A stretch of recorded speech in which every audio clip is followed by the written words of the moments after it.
สวัสดีค่ะ วันนี้มาคุยเรื่องกันแดดสำหรับคนเป็นสิวนะคะ ฝากแชร์ให้เพื่อนที่เป็นสิวแล้วก็รู้สึกว่าตอนนี้อากาศมันร้อนมากนะคะแล้วก็แบบสับสนว่าจะทากันแดดดีไหมจะทาหรือว่าไม่ทาดีนะคะวันนี้ก็จะมาคุยว่าเราจะเลือกกันแดดให้ตัวเองยังไงถ้าตอนนี้หน้าเราเป็นสิวเต็มหน้าหรือว่าต้องทายารักษาสิวอยู่นะคะเข้ามากันแล้ว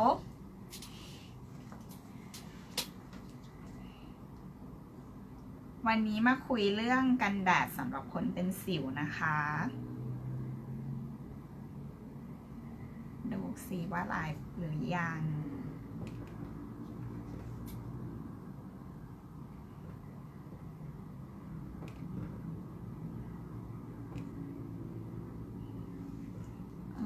ไลฟ์แล้วนะก็เวลาที่เรารักษาสิวใช่ไหมคะมันก็จะมียาหลายๆตัวที่เราทาเนาะคราวที่เราที่ไลฟ์ไปก็จะเป็นยาในกลุ่มของแบบที่เป็นกรดวิตามิน A หรือว่าตัวแบบดิฟเฟอรินที่เมื่อเราทาไปแล้วค่ะมันก็จะทำให้ผิวไวต่อแสง UV มากขึ้นทีเนี้ยเราก็แบบจะต้องรู้ว่าเมื่อใช้ยารักษาสิวแบบร่วมกันหลายๆตัวเมื่อก่อนเคยเป็นแบบมีสิวแบบอยู่เต็มหน้าเลยอะค่ะก็จะต้องไปแบบรักษาซึ่งกระบวนการรักษาที่คลินิกมันก็จะประกอบด้วยการแบบละลายสิวอุดตันเดิมออกแล้วก็การแบบกดหัวที่แบบว่ามันเป็นแบบตัวคอมมิโดนหรือว่าแบบเป็นแบบสิวอุดตันออกไปนะคะร่วมกับการทายารักษาแล้วก็การฉีดยารักษาสิวอักเสบหลายๆตัวร่วมกับการกินยาทายาหลายๆอย่างเลยซึ่งยาที่เราใช้กินเนี่ยพวกยาปฏิชีวนะบางตัวที่ใช้รักษาเชื้อแบคทีเรียที่ทำให้เกิดสิวอะค่ะขอหัวใจให้หน่อยนะคะเป็นสิวกันไหมพี่ส้มสวัสดีค่ะวันนี้พูดถึงแบบเรื่องของกันแดดสำหรับคนเป็นสิวนะคะพี่ส้มเป็นคนหน้าสวยนะคะไม่รู้ว่าเคยเป็นสิวหรือเปล่านะคะทีเนี้ยในช่วงที่เราเป็นสิวอะค่ะมันก็เกิดจากแบบปัจจัยหลายๆอย่างถ้าเกิดว่าเราแบบกินยาทายารักษาสิวอยู่ผิวมันก็จะไวต่อแดดได้ง่ายแล้วก็ช่วงนี้เป็นช่วงเดือนที่ร้อนมากนะคะถ้าเกิดว่าออกไปข้างนอกไม่กางร่มเราก็จะรู้สึกเหมือนแบบอยู่ในเตาย่างอะไรสักอย่างทีนี้เนี่ยเราจะเลือกครีมกันแดดยังไงถ้าเกิดว่าเรายังรักษาสิวอยู่ใช่ไหมคะและในช่วงที่เราเป็นสิวอะค่ะหน้าเราก็จะค่อนข้างแบบมันมากอยู่แล้วถ้าทากันแดดบางตัวเนี่ยน่าจะมันมากขึ้นไหมหรือว่ามันจะอุดตันมากขึ้นไหมนะคะเราก็จะต้องมีแบบวิธีการที่จะทำให้หน้าเราอะค่ะใช้ครีมกันแดดได้อย่างปลอดภัยในช่วงที่เรารักษาสิวถ้าเกิดว่า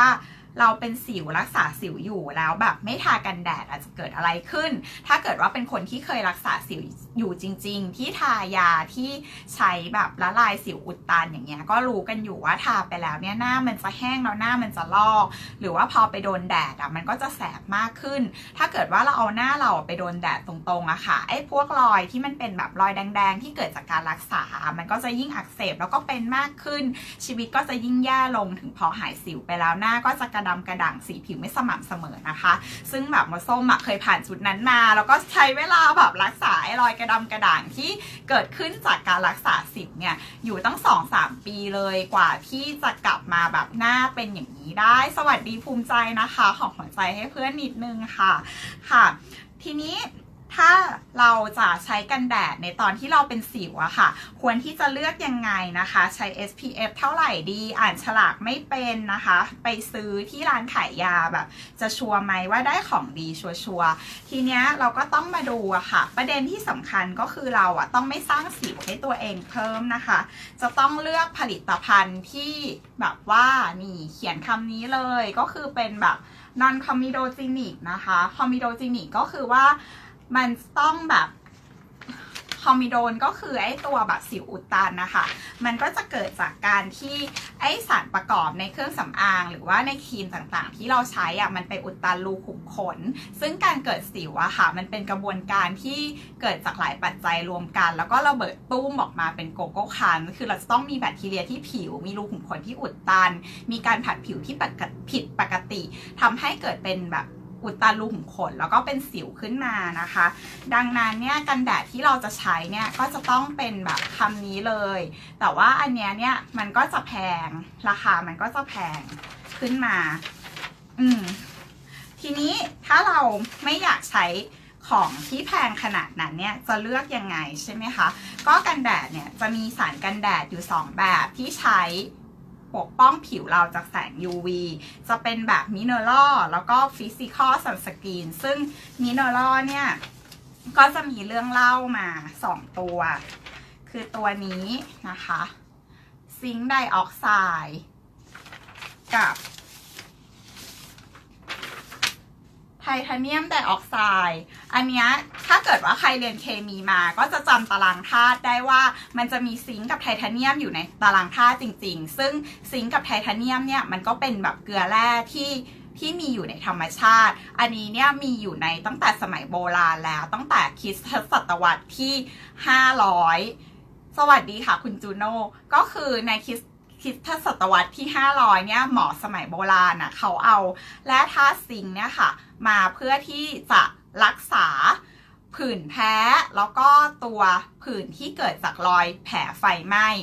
ทำให้มันมีวิวัฒนาการมาเรื่อยๆแต่กว่าที่ตัวซิงค์ไดออกไซด์เนี่ยตัวกันแดดที่เป็นแบบมิเนอรัลเนี่ยจะถูกพัฒนามาใช้ในเครื่องสำอางอะค่ะก็ไม่กี่ปีมานี้เองที่ประมาณปีแบบ 1,900 กว่าๆนะคะซึ่งกันแดดแบบมิเนอรัลลักษณะของมันก็คือเมื่อเราทาลงไปที่ผิวนะคะถ้าน้องๆเคยไปซื้อกันแดดสำหรับคนเป็นสิวอะไรอย่างเงี้ยจากร้านขายยาค่ะทาไปแล้วอ่ะมันจะรู้สึกขาวๆวอกๆเพราะว่ามันจะเป็นฟิล์มเคลือบที่ผิวทั้งตัวซิงค์และไทเทเนียมไดออกไซด์พอทาไปแล้วเนี่ยมันก็จะเป็นเหมือนแบบกระจกเคลือบเป็นฟิล์มเคลือบที่ผิวหน้าค่ะจำง่ายๆก็คือตัวซิงค์ไดออกไซด์ซิงค์ก็คือสังกะสีอะค่ะสังกะสีมันก็คือเหมือนกับหลังคาบ้านทีเนี้ยพอแดดมาตกกระทบหลังคาบ้านมันก็จะสะท้อนกลับไปฟึ้มนะคะเหมือนกับว่าแสงแดดเข้ามาอย่างนี้ใช่ไหมคะปุ๊บลงมาแล้วมันก็จะสะท้อนเด้งกลับไปถ้าเกิดว่าเราทาครีมกันแดดที่เป็นส่วนผสมของซิงค์หรือว่าไทเทเนียมไดออกไซด์มันทำปฏิกิริยากันที่ผิวอะค่ะคือตัวซิงค์จะทำปฏิกิริยากับออกซิเจนนะคะทำให้เกิดเป็นแบบตัวสีขาวๆที่เราทาแล้วหน้ามันวอกอะค่ะคือบางคนก็อาจจะไม่ชอบที่จะทากันแดดแบบนี้แต่ว่ามันดีสำหรับคนเป็นสิวแล้วก็ราคาเนี่ยก็คือไม่แพงมากหลอดหนึ่งเนี่ยก็คือไม่เกิน500 บาทอะไรอย่างเงี้ยทีนี้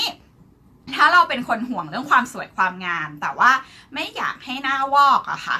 เราก็จะต้องใช้ของแพงขึ้นของแพงก็จะมีความดีงามตรงที่ว่ามันจะมีส่วนประกอบของซิงค์แล้วก็ไทเทเนียมไดออกไซด์ใช่ไหมคะในปริมาณที่ค่อนข้างสูงบวกกับการันตีคำนี้ว่าไม่ทำให้เกิดสิวอุดตันก็คือเป็นแบบ non comedogenic ด้วยบวกกับดีสำหรับ sensitive skin ก็คือจะไม่ผสมพวกแบบแอลกอฮอล์หรือว่าอะไรที่แบบจะทำให้กระตุ้นสิ่งแวดล้อมที่ไม่เหมาะสมให้แบคทีเรียเนี่ยมันสะสมในแบบสิ่งแวดล้อมของผิวที่ไม่ดีอะไรอย่างเงี้ยเพราะว่าตัว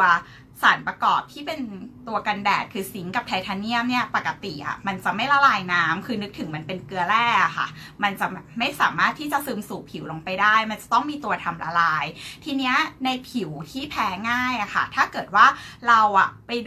เจอส่วนประกอบของครีมที่มีน้ำหอมหรือว่ามีแอลกอฮอล์มันจะทำให้สิ่งแวดล้อมของผิวอะไม่ดีบวกกันแล้วเนี่ยมันอาจจะทำให้เกิดแบบสิวได้ง่ายในคนที่แบบผิวแพ้ง่ายดังนั้นน่ะถ้าจะให้ปลอดภัยสุดๆอะค่ะก็คือต้องเลือกกันแดดที่สำหรับเขียนว่า sensitive skin non comedogenic แล้วก็เป็นแบบ physical ก็คือเป็นแบบซิงค์กับไทเทเนียมไดออกไซด์ทีนี้ก็จะเอาของมาเล่นให้ดูมาทาให้ดูนะจ๊ะว่าเราควรแบบหลีกเลี่ยงอะไรอันนี้เนี่ยเป็นกันแดดแบบ physical นะคะเอามาจากโรงงานซึ่งจะบอกข้อเสียให้ฟังอันนี้ทาไปแล้วไม่มีแอลกอฮอล์ด้วยนะแต่พอทาแล้วดมดูมันหอมซึ่งตัวน้ำหอมเนี่ยเป็นตัวคอมิโดจินิกหรือว่าแบบกระตุ้นสิวได้นะคะคุณจูโน่ไปเตะบอลอยู่ไหมคะถ้าเกิดว่าจะทากันแดดตอนไปเตะบอลร้อนๆนะคะแล้วก็แดดมันร้อนอยู่เนี่ยควรที่จะเลือกสำหรับแบบที่ไม่มีน้ำหอมนะคะ เพราะว่าไม่งั้นมันจะกระตุ้นให้เกิดสิวได้ง่ายอันนี้ก็ไม่ผ่านนะคะไม่เวิร์กเพราะว่ามีน้ำหอมในคนเป็นสิวแล้วแบบสิวอาจจะเห่อะขึ้นมากขึ้นได้นะคะหรืออันนี้นะคะบอกว่าเป็นกันแดดเนื้อมูสอันนี้เป็นเนื้อมูสแต่แล้วก็ผสมด้วยแบบเป็นแบบฟิสิกอลเหมือนกันคือเป็นแบบซิงค์กับไทเทเนียมไดออกไซด์แต่ว่าเดี๋ยวจะทาให้ดูตัวเบสอะค่ะมันจะมีแอลกอฮอล์แบบที่ระคายเคืองต่อผิวก็คือเป็นพวกแบบดีแนตแอลกอฮอล์ทำให้เมื่อทาลงไปแล้วอะมันแห้งเร็วมากเลยแห้งเร็วมากทีนี้ในคนแบบผิวแพ้ง่ายอะผิวแพ้ง่ายใช่ไหมถ้าไม่ชัวร์ว่าซื้ออะไรมาแล้วมันจะเวิร์กไม่เวิร์กก็วิธีการคือซื้อหลอดเล็กก่อนแล้วก็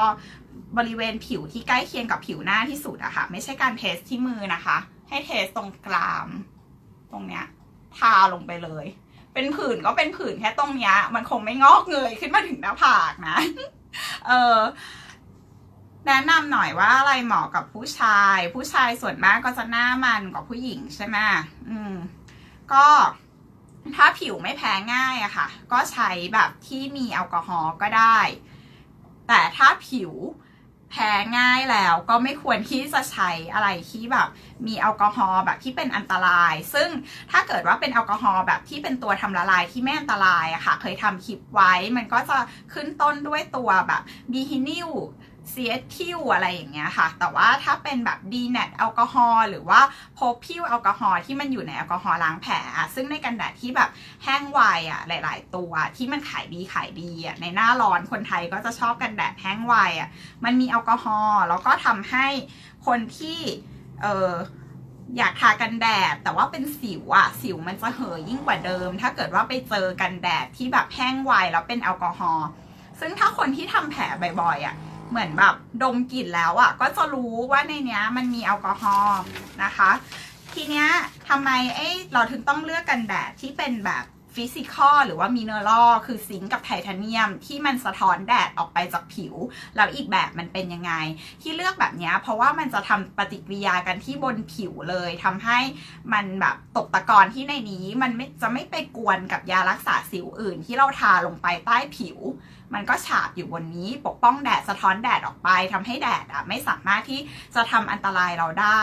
และตัวซิงค์เนี่ยซิงค์ไดออกไซด์ค่ะมันจะแพงกว่าไทเทเนียมไดออกไซด์มีสิวผลเม็ดขึ้นที่ผ่านหมอแนะนำหน่อยนะคะค่ะก็คือใช้เนี่ยค่ะไปร้านขายยาเลยใช้กันแดดแบบที่เป็นเนี่ยไทเทเนียมไดออกไซด์รู้สึกว่าตัวเองทำกระดาษหล่นเดี๋ยวขอลงไปเก็บแป๊บนึง มีความตลกนะ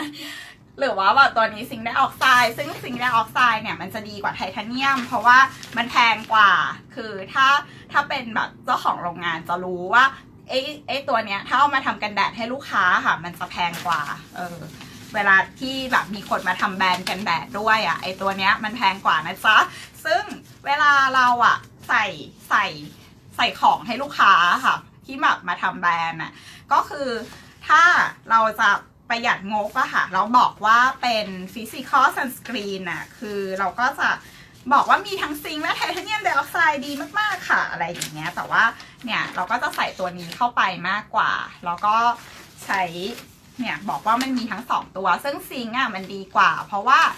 นอกจากถ้าในแง่ของความดีงามในการรักษาสิวนะคะตัวซิงค์ไดออกไซด์เนี่ยจะช่วยทำให้แบบตัวแบคทีเรียที่ทำให้เกิดสิวหรือว่า Propionibacterium acne หรือ P acne เนี่ยมันแบบอ่อนละมุนกับผิวคือหมายถึงแบบให้มันอยู่อย่างสงบแบบว่าไม่ต้องมาทำให้เราเป็นสิวอะไรเงี้ยทำให้รูขุมขนแคบลงกระชับลงและยังทำให้ไม่เกิดแบบน้ำมันส่วนเกินทำให้แบบรูขุมขนเล็กแบบเป็นคอนดิชันผิวดีมากที่แบบจะไม่เกิดสิวแน่นอนถ้าเกิดใช้กันแดดชนิดนี้แล้วก็ตัวซิงค์เนี่ยมันไม่ใช่แค่ผสมในซิงค์ไดออกไซด์ไม่ได้ผสมแค่ในกันแดดยังผสมในพวกแบบยาทาพวกผื่นแพ้ผื่นแบบผื่นผ้าอ้อมที่เกิดจากใช้แพมเพิร์สแล้วเปียกๆอะไรอย่างเงี้ยหรือว่าเป็นแบบแผลผุพองไฟไหม้ดังนั้นมันก็จะเป็นคอนดิชันที่แบบดีมากๆในการที่จะปกป้องผิวจากแสงลดการอักเสบลดรอยแดงและจากการ การศึกษาในงานวิจัยที่ปี 2013อะค่ะเขาบอกว่าตัวแบบซิงค์ไดออกไซด์เนี่ยยังช่วยในเรื่องของการที่จะทำให้ความเจ็บที่เกิดจากสิวรอยแดงที่เกิดจากสิวเนี่ยมันแบบลดลงไปด้วยนะคะซึ่งมาบอกราคา ไม่ได้ขายของไม่ได้มีกันแดดอยู่ในมือนะคะไอ้ราคาที่ถ้าเป็นแบบส่วนเนี้ยเป็นหลักก็คือตัวแบบซิงค์ไดออกไซด์เป็นหลักเลยหรือว่าเป็นแบบไทเทเนียมไดออกไซด์แบบผสมกันในเนื้อเบสที่ดีมากอะค่ะราคากันแดดต่อ30 ml อันนั้นเนี่ยอาจจะแพงแบบเกินพันซึ่งมันอาจจะแบบโหเกินงบนักศึกษาว่ะพี่แบบเฮ้ยเป็นสิวอยู่ในวัยมีฮอร์โมนจะไปเอาเงินมาแบบซื้อจากไหนอะไรอย่างเงี้ยก็ไปหาเภสัชหน้าโรงพยาบาลนะคะถ้าเภสัชใจดีเขาก็จะแนะนำยี่ห้อที่แบบเราทาได้แต่ว่าถ้าเป็นตัวที่เป็นยี่ห้อที่ราคาแบบไม่ถึงพันนะคะไอตัวเนี้ยที่เราเอามาผสมแบบจากโรงงานอะมันจะเป็นขนาดโมเลกุลที่ใหญ่แล้วก็เราทาแบบปุ๊บเนี่ยมันก็เหมือนแบบจะฉาบผิวเป็นฟิล์มด้านนอกแล้วก็ตกตะกอนเป็นสีขาวเลยทำให้เราทากันแดดแล้วแบบหน้ามันดูแบบขาววอกขาวลอยอ่ะก็คือเกิดจากสิ่งนี้ทีเนี้ยพอเวลาผ่านไปอ่ะเราก็ต้องมีวิวัฒนาการแบบว่าทำของแพงขึ้นเรื่อยๆนะคะเลยทำให้มันมีตัวเนี่ยไทเทเนียมกับซิงค์ไดออกไซด์ที่เป็นแบบนาโนพาร์ติเคิลขึ้นมาซึ่งมันก็จะมีหลายๆยี่ห้อที่เคลมว่าแบบเป็นกันแดดแบบเนื้อนาโนนะคะทาปุ๊บเนี่ยก็จะแบบเหมือนซึมสู่ผิวได้เร็วแล้วข้อดีเนี่ยมันจะทำให้แบบหน้าไม่วอกไม่ลอยก็คือแบบแต่งหน้าออกมาแล้วดูแพงเมื่อคุณซื้อของแพงเพราะฉะนั้นของแพงก็มีดีนะจ๊ะค่ะแนะนำกันแดดสำหรับคุณแม่ที่กำลังตั้งครรภ์นะคะก็คือตัวซิงค์กับไทเทเนียมไดออกไซด์อะค่ะเมื่อเขาวัดค่าความอันตรายแล้วคือถ้าอันตรายสูงสุดอะคือ10 เต็ม 10นะคะกับความแบบไม่อันตรายต่อแบบการก่อให้เกิดแบบสิวจากฮอร์โมนหรือปฏิกิริยาการแพ้เลยตัวซิงค์กับไทเทเนียมจะมีค่าความอันตรายอยู่ที่2แต่ว่าไม่ได้มีอันตรายกับการตั้งครรภ์เลยคือสามารถที่จะทาได้อย่างปลอดภัยถ้าเป็นคุณแม่ตั้งครรภ์ก็คือหลีกเลี่ยงยากลุ่มที่เป็นแบบกรดวิตามิน A ที่เคยแบบไลฟ์ไปวันก่อนนะคะเป็นพวกเลติน A ดิฟเฟอรินหรือว่า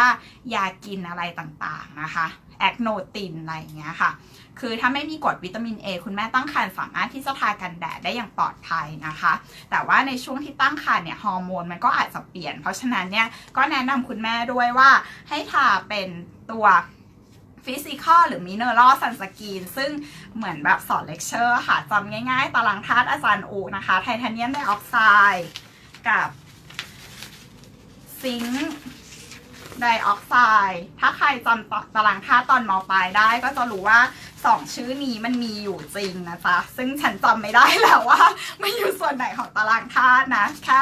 รู้จำง่ายๆว่า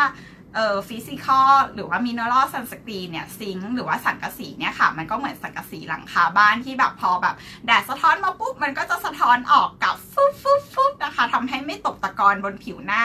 ไม่อันตรายต่อผิวในทุกคอนดิชันแม้ผิวเป็นสิวหรือว่าผิวแพ้ง่ายแต่ถ้าเป็นแพ้ง่ายแบบเซนซิทีฟแบบสุดๆนะคะก็ให้เลือกใช้ของแพงแบบสุดๆเลยคือทั้งแบบสำหรับเซนซิทีฟสกินนอนคอมมิโดจินิกไม่ทำให้เกิดสิวแล้วก็เป็นฟิสิกอลคือเป็นซิงกับไทเทเนียมไดออกไซด์ทีนี้อีกฝั่งหนึ่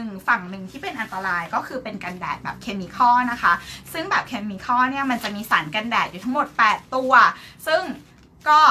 ต้องแบบเปิดโพยในการท่องแต่ว่าเราก็จะสอนในนี้เดี๋ยวจะพิมพ์ใต้ไลฟ์นี้นะคะแต่ว่าจะบอกแค่2ตัวคือตัวที่ปลอดภัยที่สุดกับตัวที่อันตรายที่สุดนะคะตัวที่อันตรายที่สุดของสารกันแดดที่เป็นแบบเคมีคอลก็คือตัวนี้ค่ะออกซิเบนโซนนะคะมีอันตรายในระดับ8 เต็ม 10เพราะว่ามันจะกระตุ้นให้เกิดการแพ้ได้เยอะนะคะถ้าเกิดครีมกันแดดยี่ห้อไหนใช้ออกซิเบนโซนเป็นส่วนผสมนะคะไม่ผ่านอย่างรุนแรงนะคุณทาไปแล้วเป็นสิวแบบอะไรอย่างเงี้ยคือเหมือนซื้อกันแดดมาแล้วแบบไม่ได้ช่วยอะไรแล้วก็ยังทำให้เกิดปัญหาแบบเป็นสิวซึ่งปัญหาหลังเป็นสิวอ่ะคนที่เป็นสิวมาเยอะๆอาจจะรู้ดีว่ามันแบบทั้งผุพองทั้งอักเสบต้องรักษาไปมาเป็นแผลเป็นอะไรอย่างนี้ไม่เวิร์กเลยนะคะให้หลีกเลี่ยงตัวนี้นะคะแต่ถ้าเป็นตัวนี้ ก็คือเป็นกันแดดแบบเคมีคอลเหมือนกันเป็นอะโวเบนโซนอันนี้ความปลอดภัยก็จะอยู่ในระดับดีเทียบเท่ากับซิงค์และไทเทเนียมไดออกไซด์แต่ในคนที่ผิวแพ้ง่ายแล้วเป็นสิวง่ายเนี่ยควรที่จะดูส่วนประกอบอื่นๆด้านหลังด้วยว่ามันมีแอลกอฮอล์แบบระคายเคืองไหมสิ่งที่กระตุ้นให้เกิดสิวที่สำคัญก็คือน้ำหอมกับแอลกอฮอล์แบบที่ระคายเคืองด้วยใช่วันนี้เสื้อแดงเลยปากแดงด้วยเพราะว่ารู้สึกร้อน ร้อนก็เลยแบบมาคุยเรื่องกันแดดค่ะแล้วก็ที่สำคัญก็คือการทากันแดดแบบฟิสิกอลแบบมันจะมีฟิสิกอลแบบคลาสสิกฟิสิกอลแบบคลาสสิกก็คือซิงค์กับไทเทเนียมแบบที่ทาแล้วหน้าขาววอกๆลอยๆทำให้เราอายเพื่อนถ้าเกิดว่าเราไม่หารองพื้นให้ถูกสีหลังทากันแดดชนิดนี้นะมันจะทำให้แบบรู้สึกแบบเขินมากคือหน้าแบบมันขาวลอยแบบขาววอกขาวเวอร์มากไอ้กันแดดแบบฟิสิกอลเนี่ยมันก็จะมีข้อเสียเหมือนกันเพราะว่ามันไม่ได้ซึมลงสู่ผิวใช่ไหมคะมันเหมือนเป็นฟิล์มที่เคลือบไปข้างนอกเราต้องทาซ้ำอยู่ที่แบบประมาณทุก2 ชั่วโมงแต่ว่าถ้าเราซื้อของไฮโซก็คือเป็นแบบคลาสสิกไม่ใช่คลาสสิกสิแบบที่แบบเป็นแบบโมดิฟายก็คือเป็นแบบเวอร์ชันพรีเมียมของกันแดดฟิสิกอลแล้วอะค่ะเราก็สามารถที่จะแบบเหมือนกับว่าหน้ามันก็จะแบบเนียนกว่ามันจะดูแบบละมุนกว่าละมุนละไมผสมแอลกอฮอล์ทำให้สิวขึ้นค่ะทำให้สิวขึ้นได้ถ้าเป็นแอลกอฮอล์แบบที่เป็นตัวทำละลายแบบละคายเคืองแบบพวกโพพิลแอลกอฮอล์หรือว่าดีแนตแอลกอฮอล์มันมีหลายแบบแต่แอลกอฮอล์แบบที่แบบละมุนต่อผิวมันก็จะมีคือแบบซีเอทิลบีฮินิลอย่างเงี้ยค่ะก็จะทำให้แบบสบายหน้าแล้วก็ไม่ทำให้เกิดแบบสารระคายเคืองต่อผิวเหมือนกับว่าถ้าไม่ชัวร์เรื่องส่วนประกอบส่งแบบอินบ็อกซ์มาบางคนนะคะบอกไปแล้วว่าเนี่ยให้ไปดูว่าแบบเนี่ยตามนี้นะสมมติบอกอันนี้นะห้ามซื้ออันนี้นะมันก็จะมีคนแบบซื้ออันนี้แล้วส่งอันนี้มาถามมาซื้อคือเหมือนกับว่าอ่านฉลากแล้วหาไม่เจอเพราะว่าฉลากมันตัวเล็กแล้วพอเขาถ่ายฉลากมาก็เอาบอกว่าห้ามซื้อแบบนี้นะแบบนี้คือกันแดดที่อันตรายมากก็ไปซื้อแบบนี้มาแล้วก็แบบถ่ายฉลากมาให้ดูว่าเนี่ยหมอซื้ออันนี้มาว่ะใช้ได้ไหมก็แบบคือทั้งที่มันเป็นสิ่งที่เราห้ามก็โอเคจ้ะส่งมาถามได้นะคะชอบตอบอินบ็อกซ์ค่ะสรุปแล้วว่าเราอะค่ะก็ควรที่เนี่ยจะใช้ตัวนี้เป็นของแพงสุดเลยซิงค์ไดออกไซด์หรือว่าสังกะสีของเราทีเนี้ยแบบที่แพงมากๆวันนี้เอามาโชว์ให้ดูตัวหนึ่งนะคะจากโรงงานของเราบีบปุ๊บปุ๊ชอันนี้ก็จะเป็นแบบซิงค์บวกกับไทเทเนียมนะคะแบบที่เป็นแบบนอนคอมมิโดจินิกและทาทับเมคอัพได้แล้วก็ไม่ทำให้เกิดสิวนะคะเดี๋ยวทาทับเมคอัพให้ดูอันนี้จะสบายหน้าแล้วก็ดมดูเราจะไม่มีกลิ่นแอลกอฮอล์เหมือนอีกตัวหนึ่งที่ทาอันนี้แบบทำมาจากโรงงานเราเองเราก็เลยรู้สึกว่าปลอดภัยทาให้ดูได้แต่ถ้าเป็นตัวนี้อันนี้ก็เคยทำเองเคยทำมาเองเหมือนกันอันนี้บอกว่าไม่ให้ใส่กลิ่นแต่ว่ามีคนเผยใส่กลิ่นเข้าไปแล้วก็แบบเหมือนกับว่าถึงจะไม่มีแอลกอฮอล์ค่ะแต่ว่ามันก็เหนียวเหนอะหนะละลายยากอะไรอย่างเงี้ยสรุปแล้วเป็นสิวต้องทากันแดดไหมสรุปว่าต้องทาแล้วก็เลือกกันแดดแบบที่เป็นฟิสิกอลถ้าจะให้ดีก็เป็นแบบนอนคอมมิโดจินิกราคามันก็จะบวกขึ้นไปถ้าเป็นแบบฟิสิกอลอย่างเดียวราคาหลอดหนึ่ง30 ml อาจจะไม่ถึง500แต่ถ้าแบบบวกขึ้นไปอีกว่าเป็นนอนคอมมิโดจินิกเนี่ยราคาอาจจะเป็นประมาณ900ถึงหลักพันแต่ถ้าสำหรับผิวแพ้ง่ายเลยราคาใน30 ml มันก็อาจจะเป็น1,000 บวกขึ้นไปเหมือนกับว่าก็ต้องอ่านฉลากให้เป็นถึงจะรู้ว่าซื้อมาแล้วจะคุ้มไหมถ้าไม่ชัวร์ว่าซื้อแบบนี้มาแล้วจะคุ้มไหมนะคะอินบ็อกซ์มาถามได้เดี๋ยวจะดูส่วนประกอบให้นะคะแล้วก็ส่วนรายละเอียดเรื่องที่ไลฟ์ในวันนี้เดี๋ยวจะพิมพ์สรุปให้ใต้ไลฟ์นะไว้เจอกันในไลฟ์ต่อไปนะคะบ๊ายบายค่ะขอบคุณค่ะ